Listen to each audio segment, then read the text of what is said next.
como escravo. Então ele nasceu livre, o pai, em determinado momento, usou o filho como porque, né? É o negro, é a propriedade.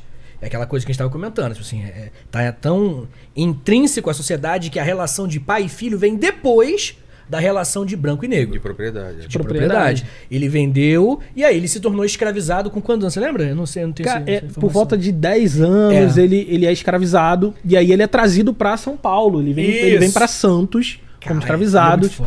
E aqui ele vira a propriedade escrava de outra pessoa. Só que ele sabia que era livre. E aí ele era analfabeto e ele começa a aprender a ler sozinho.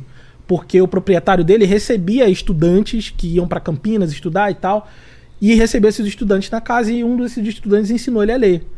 E aí, ele aprendendo a ler, ele começou a entender um pouco das leis do Brasil. Ele percebeu que ele era livre, na verdade, e por isso ele deveria, na verdade, não tá naquela condição. E ele consegue, né, com 17 anos, provar que ele era livre e ele se liberta. Mas o grande pulo, né, só pra dar um jump da timeline dele, é que ele se liberta e ele se torna um rábula. O Rábula é tipo um advogado autodidata.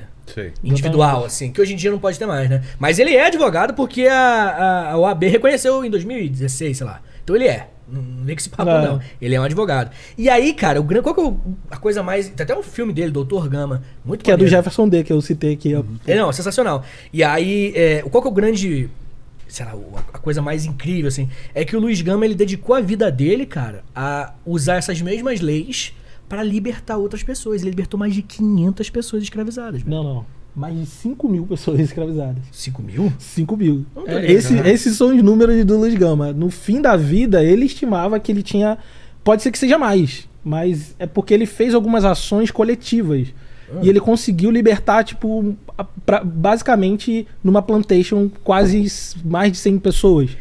E ele fazia esse tipo de trabalho de graça, né? Ele virou advogado. Enfim, ele virou advogado. Ele comeu com farinha as leis do Brasil naquele momento. Sim. No Brasil era proibido, naquele momento, era proibido o tráfico atlântico, ou seja... Lei Eusébio de Queiroz, né? A Lei Eusébio de Queiroz, que proibiu que toda pessoa que fosse trazida pro Brasil como escravizada, depois dessa lei, ela era automaticamente considerada livre.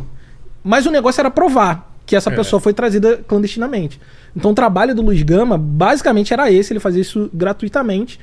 E ele libertou, nessa brincadeira aí de usar essa lei, a Lei Eusébio de Queiroz, ele libertou mais de 5 mil pessoas no fim da vida dele. Não, e é interessante que, tipo assim...